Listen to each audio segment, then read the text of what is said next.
one way to handle the killers and the spoilers, and that's with the U.S. Marshal and the smell of Gunsmoke.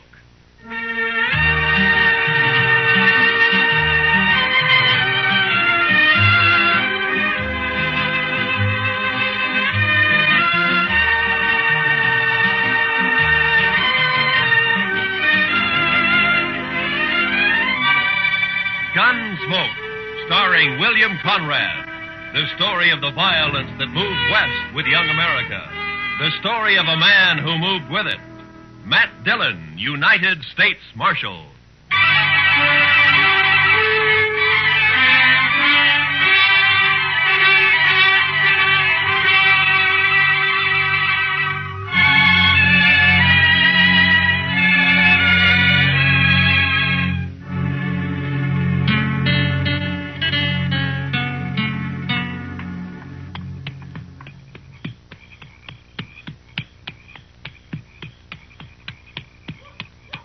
Oh, boy. Oh.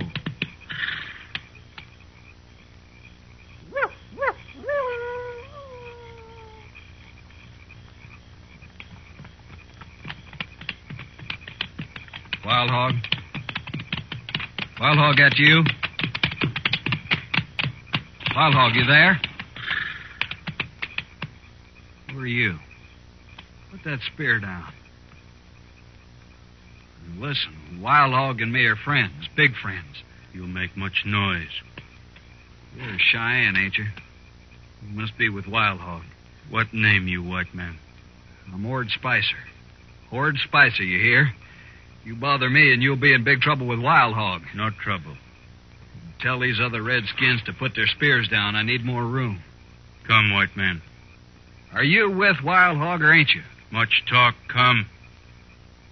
All right. Any tricks, I'll shoot you first.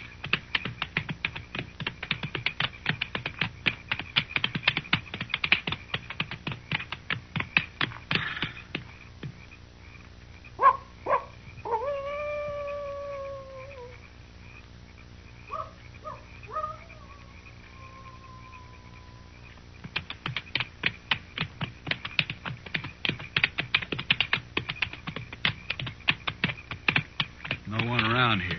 Where is he? Horse here, you walk. Blasted, why can't he ride out like anybody else? I want to be in Dodge tonight. Come.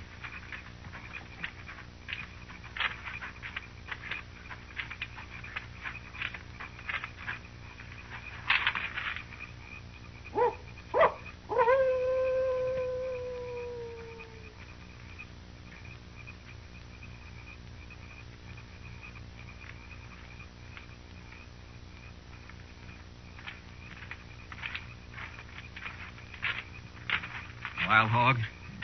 It's me. It's Ord Spicer, all right. Yes. These braves of yours sure keep you covered. You can't tell one from another, except you, of course. I even thought maybe I'd run into the wrong Indians. No moon tonight. Oh, I recognized them as Cheyennes, all right, but you never know with... With what, Spicer? Nothing, Wild Hog. Forget it. You never know with Indians. Now, Wild Hog, you and me are friends. Don't get so touchy. I didn't mean nothing. We are not friends. I pay you. That is all. Sure we're friends.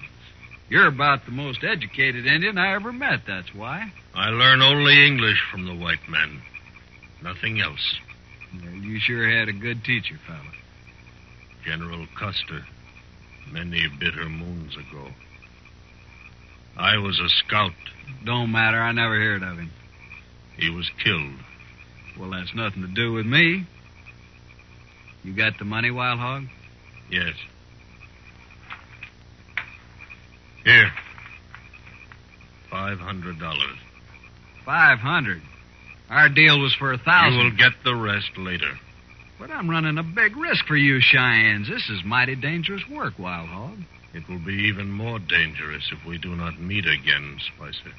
Oh, Wild Hog, you can trust me. I'll be back, you know that. Yes. When? Ooh, 2-3 days. Where'll I find you? Make camp near here. we'll find you. Okay. I'll get on into Dodge now. Goodbye, Wild Hog. Don't get drunk, Spicer. Never touch it.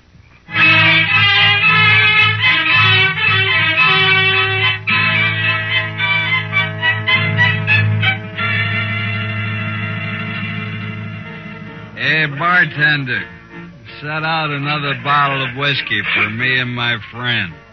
What'd you say you're called, stranger? Ord Spicer, friend. Mm-hmm. Here, let me fill your glass. Some town you got here, Dodge. You're sure easy with your money, Spicer.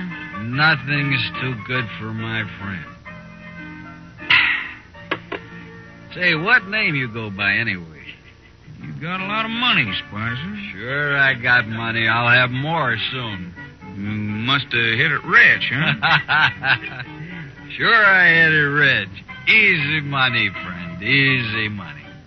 How'd you do it, Spicer, anyway?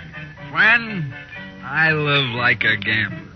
My life's chicken one day and feathers the next. Right now, it's all chicken. Yeah, but how'd you do it? You made out real good, Spicer. Brains and guts, friend. Brains and guts. That's all it takes. I know, but how? You don't get money like that robbing old Indians. What's that? Huh? What'd you say about Indians? Oh, it's just a way of saying it back home. Don't get on the prod about it. Maybe you talk too much. Maybe you ask too many questions. Hey, what's the matter with you anyway? Maybe you know too much. Look, Spicer, if you're hiding something, don't trouble yourself. I ain't interested in you or your money or your liquor. I don't like that. You don't have to. You bet I don't. Keep your eyes right on mine, Spicer. I want to watch you die.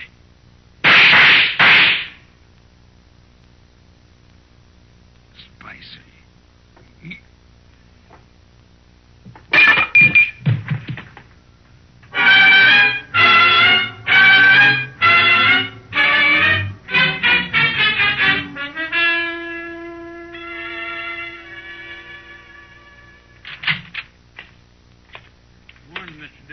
How's our prisoner, Chester? I got two, Mr. Dillon.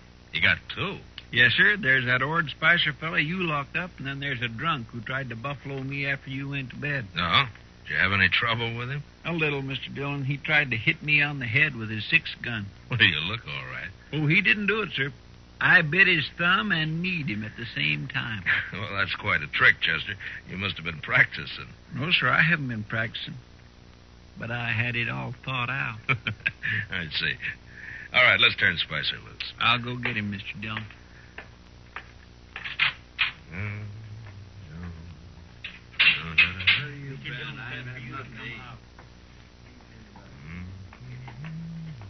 About time. Where's my gun, Marshal? There it is, Spicer. And, don't use it around here anymore. You can't bother a man for self-defense. I just want you to stay out of Dodge. One kill at your limit here, even in self-defense. I ain't afraid of you, Marshal. Besides, this is a poor town anyways. You can have it.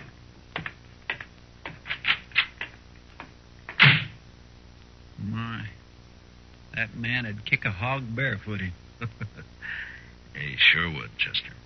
There's something real bad about him. Yeah, I don't know what it is, Chester, and I hope I don't have to find out. Well, you'll go away. Fellas like that got to keep moving. Seems like nobody wants him. Now, don't feel sorry for him, Chester. He got that way all by himself. Yes, sir. I mean, no, sir.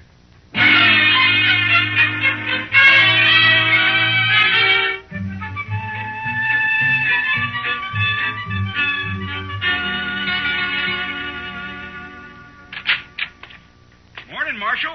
Those greeners get here yet, Jack? Yep. Come in on the Santa Fe yesterday, Marshal. 4 of them. Right back here. Oh, good. Beautiful guns, ain't they? Just beautiful. You're a good storekeeper, Jack, but I only need 2 of them. Well, I can make you a good price on all 4, Marshal. It wouldn't be any good if I don't need 4, would it? Well, maybe not, but I never know. I got half a dozen 44 Sharps rifles, same shipment. Thought I'd be stuck with them forever. What with the big 50 out now, there ain't a Buffalo hunter to use a 44 anymore. I don't see any 44s. Well, that's just what I'm telling you. Feller stopped in just this morning, took all 6. Paid me $75 a piece, too. You sold 6 rifles to one man? That's right, Marshal. Was he a buffalo hunter? Well, looked more like a drifter to me. Had plenty of cash, though. You know his name? No idea. Nothing wrong with it, was there, Marshal? Been a holdup around here I haven't heard about? No. Just a lot of rifles for one man to buy. No law agin it, is there? What'd this man look like, Jack?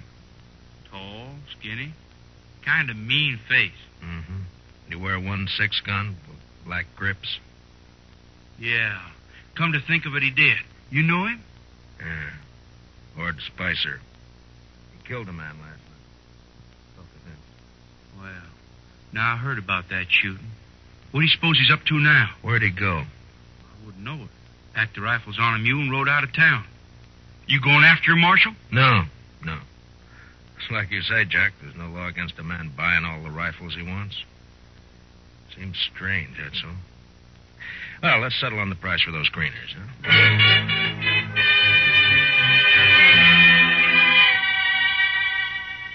Next day, Chester and I took the new greeners and rode out for prairie chicken. We had a sackful within an hour, and we headed back to town, arguing on the way as to whether we'd bake the birds whole or just cut the breasts off and broil them. We still hadn't settled the matter when we reached Dodge, and we never did.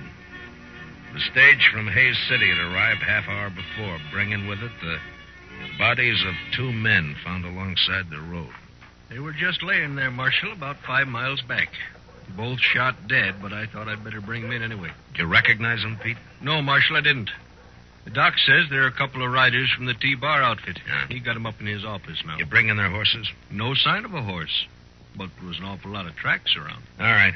I'll go see if Doc's found anything. Hang around, Pete, will you? I may want some more information from you. Okay if I do my waiting at the Alfraganza, Marshal? Yeah, sure. I'll put our horses up, Mr. Dillon. Yours, Chester. I may want mine. Yes, sir.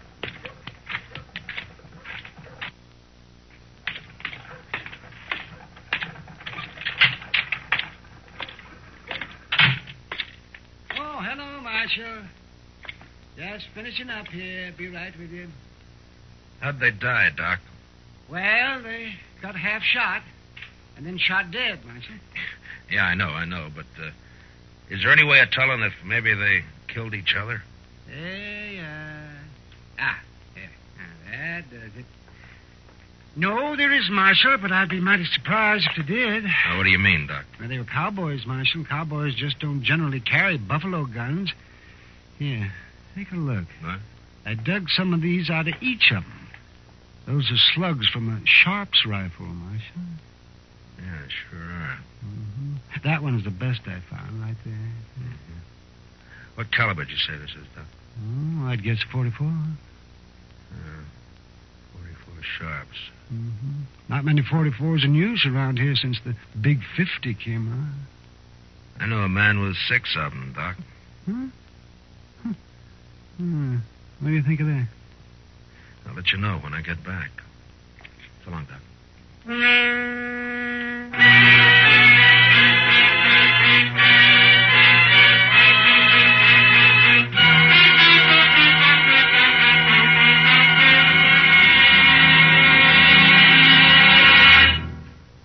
We will return for the second act of Gunsmoke in just a moment. But first, behind the famous creaking door to Inner Sanctum tomorrow evening, there lies one of the most hair-raising tales to date. Meet Raymond, your host, on Inner Sanctum tomorrow night on most of these same CBS radio stations. Now, the second act of Gunsmoke.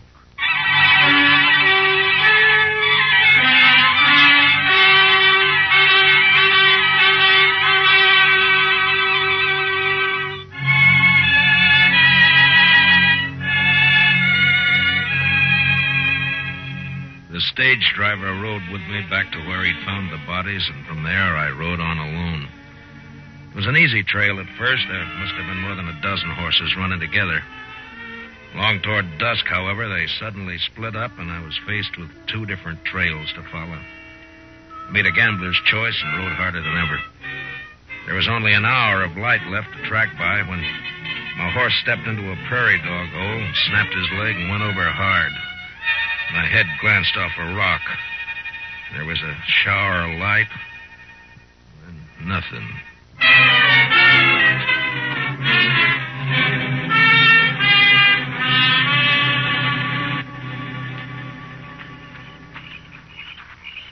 That's him, all right. That's Dillon. He's the marshal at Dodge I told you about. I think he is not dead. Hmm? Stop. Put away your gun.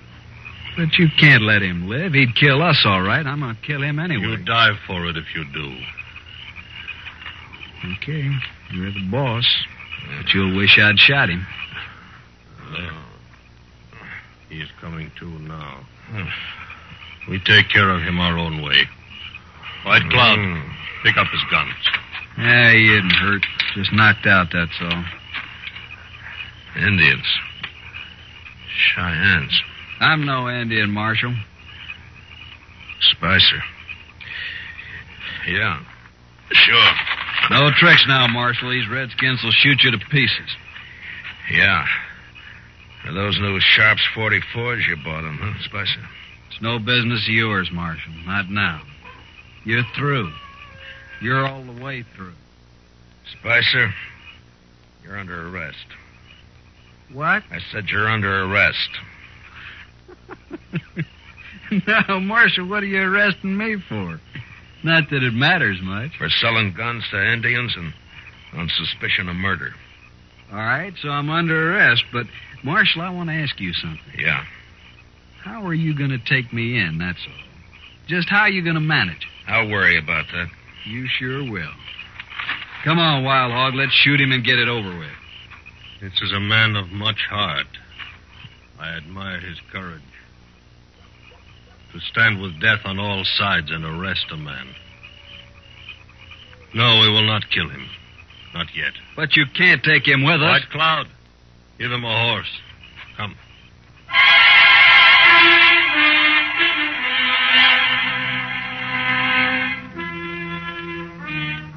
They gave me a horse, all right, with the T-Bar brand on it.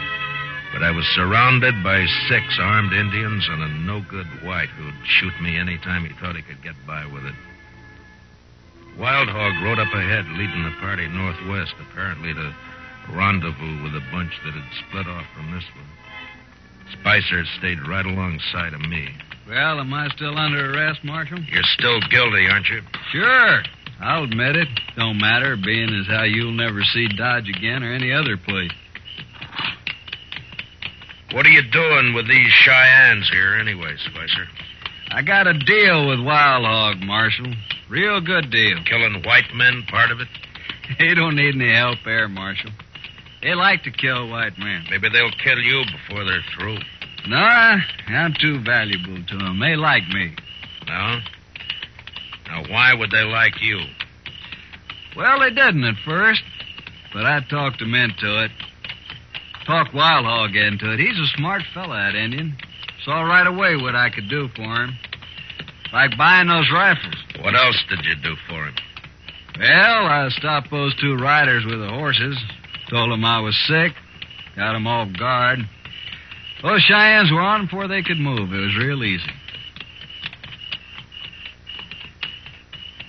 You're kind of like a Judas sheep in a slaughter pen, huh? Yeah, that's it, Marshal. Pays better, though.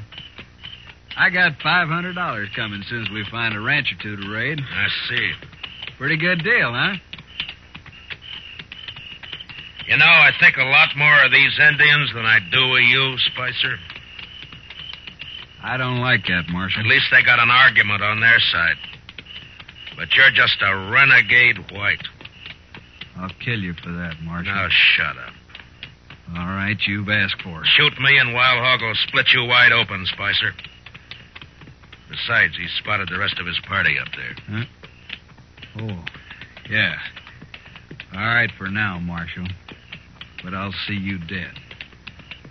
I promise I'll see you dead.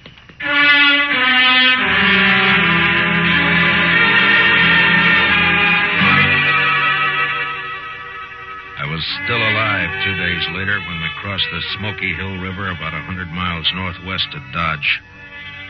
There were 15 Cheyennes in the party. And day and night, 2 of them, by turns, never took their eyes off of me. They seemed anxious for an excuse to cut my throat. And I had to watch every movement I made. Looked pretty hopeless. Wild Hog was smart, and he took no chances. But often he and I rode along together, though always flanked by my 2 warrior guards. Country is greener already. Better every mile. Why have you been raiding so far south, Wild Hog, if you like this land better? We are northern Cheyenne, Marshal, from the Bighorn Mountains. The Army took us south to a reservation in the Oklahoma Territory. Oh, so that's it. You jumped your reservation, huh? Why should we live in a hot, flat land that has no game? But the Army will be after you again. You've broken the law. Whose law? Ours or yours? All right, Wild Hog. But the Indian has a law against murder. You've broken that twice that I know of. Cheyenne does not speak of it as murder to kill his enemy. Those cowboys weren't your enemy, Wild Hog. They weren't fighting you. The Army drove us from our home in the mountains. The Army took our horses from us. We are going back home now on other horses, that's all. That doesn't explain your killing. Those men were peaceful. Marshal, if I could, I would kill every white man in the country. But I cannot. The Indian nations cannot. The red man has always fled before the white man. Those cowboys weren't chasing you? We needed their horses. They didn't even have a chance to fight. You tricked them. Is it only the white man who is allowed to trick his enemy? I was young once, Marshal, but I have seen too much trickery and lies and destruction and broken promises. I'll admit that's happened, Wild Hog. But you know, not every man is a liar and a killer. No. There are white men like you. And there are white men like Spicer. Spicer. Tell me something. Would you consider Ord Spicer guilty of murder? The Indian is Spicer's enemy, not his own people. Therefore, it is murder. Then you understand why it's Spicer I came after, not you. Why not me, Marshal? You're the Army's problem, not mine. I expect to fight the Army many times before we reach the mountains. Yeah.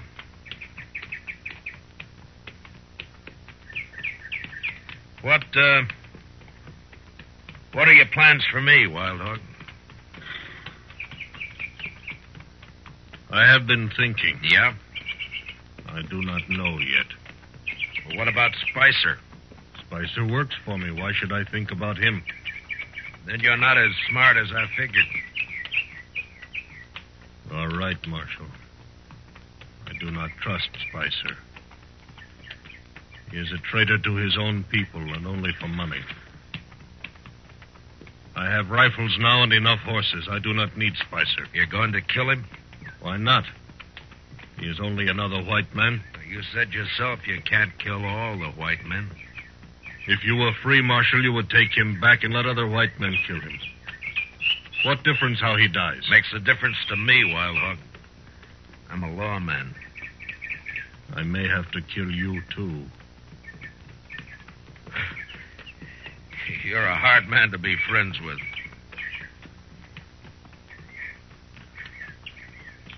I will explain to you, Marshal. It matters little about any Indian. Few more winters and not many of my people will be alive. I do not complain of our fate. Tribe follows tribe, nation follows nation. It is the law of nature. The white man's turn to be defeated and to disappear will come.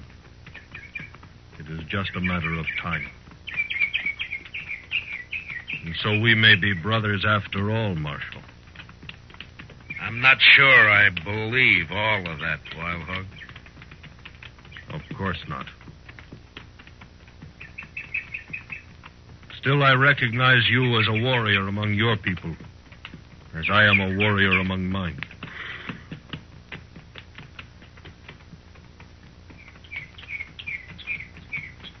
Too bad we're not on the same side. As long as we are brave and willing to die, it does not matter. I ride ahead now. You stay with the others.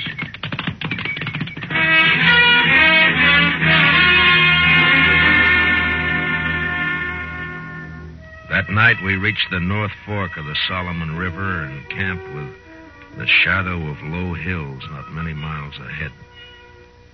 Wild Hog ordered my guards to keep me some distance from the rest of the party.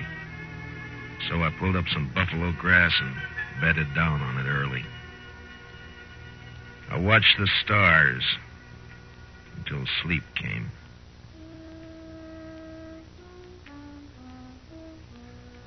Next thing I heard was the sound of horses fading off in the distance. The two braves guarding me had disappeared, so I got up and walked carefully back to where the Cheyennes were camped. There, a couple of horses stood tied to a bush, but they were alone. The Indians had left. I stopped for a moment to listen. And then, suddenly, I saw the figure of a man lying in the moonlight about 20 feet off.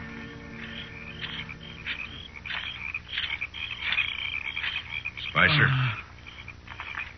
Spicer? Yeah, there's no blood on you. You're all right. Come on a minute, man. Come on. Yeah. My head. You've been knocked out, that's all. Now, come on, sit up. Oh, it's you, Marshal.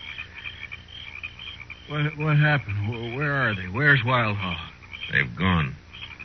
Gone? Gone where? Here, let me... Where'd they go? They've been headed for the Bighorn Mountains. Less chance of running into the army if they travel at night. But they couldn't leave me. Not here. Not now. Looks like they did. Some brave clubbed you and they rode off, that's all. But I gotta go with them. You're still groggy, Spicer. And you're still under arrest. Remember? You can't take me in, Marshal. Wild Hog will be back. He won't let you. Why do you think he left you here, Spicer? We're friends. Big friends, me and Wild Hog. You got no friends. You don't belong in anybody's camp. And I'm taking you back to Dodge anyway. That murdering redskin. He's a better man than you, Spicer. He's brave and he's willing to die. Now, come on, we got a long ride back.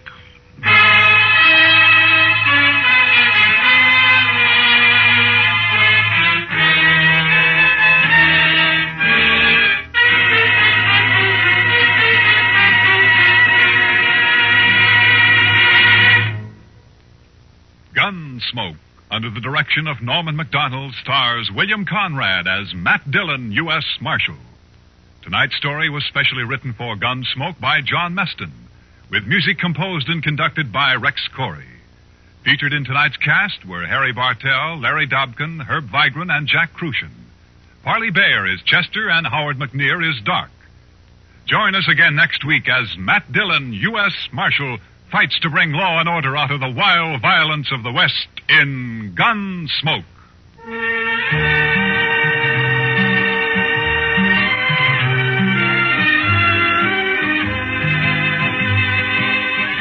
Remember, every Saturday night on CBS Radio, Tarzan brings you startling new adventures. Listen for Gold of the Sudan later this evening. Clancy Cassell speaking. And remember, Robert Q's Waxworks brings you the top records and recording artists on the CBS Radio Network.